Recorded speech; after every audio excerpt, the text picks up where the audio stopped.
अस्सलाम वालेकुम। पंजाबी की एक मिसाल है, पहले साल हट्टी, दूसरे साल चट्टी, तीसरे साल खट्टी। कलीने के ऊपर ये वाली मिसाल भी मिसदाक है, यानी कि ये भी सच साबित है कलीने के ऊपर। लेकिन अल्लाह का शुक्र है क्लिनिक में सालों नहीं लगते, यानी कि इस चीज़ पूरा प्रोसेस कंप्लीट करने में। तो मैं आज आप लोगों को बताऊंगा कि क्लिनिक अपने अखराजात कब निकालना शुरू करता है और आपको कब प्रॉफिट देना शुरू करता है। यानी कि मैं अपने एक्सपीरियंस की बेस पे आप लोगों को ये चीज़ें बताऊंगा। आप अपने हिसाब से इसको देख सकते हैं, एडजस्ट कर सकते हैं। और दूसरा मैं बताऊंगा कि कौन से ऐसे फैक्टर्स हैं जो कि इनको या तो अर्ली यानी कि ये चीज़ें पूरी करने में हेल्प करते हैं या फिर इसको डिले कर देते हैं।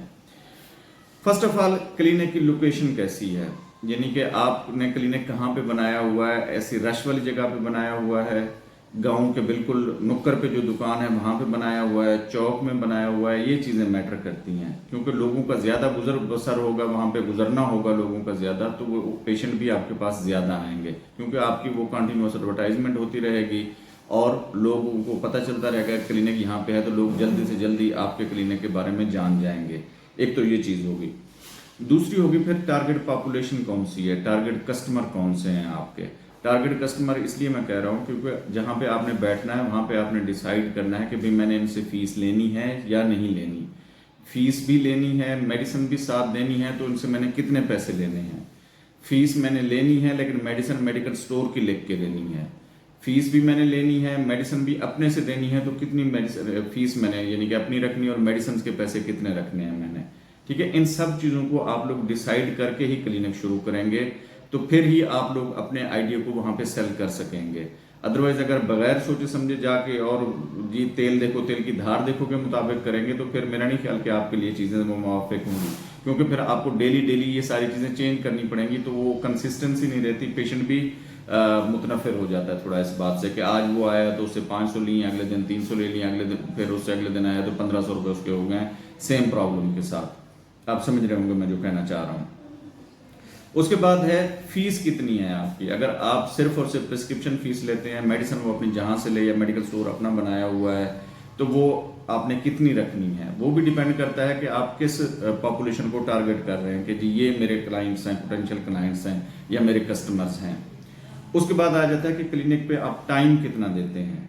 अगर क्लिनिक पे आप 4 से 5 घंटे अच्छी तरह से देते हैं और डेली जाते हैं, तो आपके पेशेंट विद इन 2-3 मंथ्स बनना शुरू हो जाएंगे, बहुत अच्छे पेशेंट बनना शुरू हो जाएंगे, क्योंकि आपके अंदर एक कंसिस्टेंसी होगी। लोगों को पता होगा कि डॉक्टर साहब इस टाइम पे आते हैं और इस टाइम पे क्लिनिक बंद करके चले जाते हैं। तो टाइम भी बड़ा मैटर करता है। उसके बाद आपने एडवर्टाइजमेंट कैसे करनी है की है क्लिनिक की, लोगों तक अपना पैगाम भी पहुंचाया है या सिर्फ बैठ गए कि जी मैं तो डॉक्टर हूँ, मैं एडवर्टाइजमेंट की मुझे क्या ज़रूरत है, बस एक बोर्ड लगा दिया यही काफ़ी है। तो ऐसे नहीं चलेगा। आपने लोगों को बुलाना है, एडवर्टाइज करना है, लोगों को फ्री कैंप्स करके उनको कुछ इंसेंटिव्स दे के इसी तरह के आपने एडवर्टाइज को अपना पॉलिसी का हिस्सा रखना है। उसके बाद है कि इंसेंटिव्स क्या देने हैं क्लिनिक पे।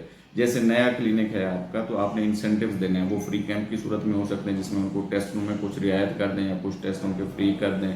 ये भी हो सकते हैं शुगर चेक कभी कैंप कर दें, शुगर उनकी फ्री चेक कर दें, ब्लड प्रेशर चेक कर दें। इसी तरह के मुख्तलिफ फैंसी नाम आपने सोचने होंगे क्लिनिक को एडवर्टाइज करने के लिए।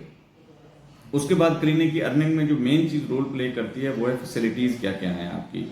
आप चेकअप तो कर रहे हैं उनका, ठीक है, क्या शॉर्ट स्टे के लिए आपके पास फैसिलिटी है, बेड्स वगैरह हैं जिसमें पेशेंट को आप ड्रिप लगा सकें।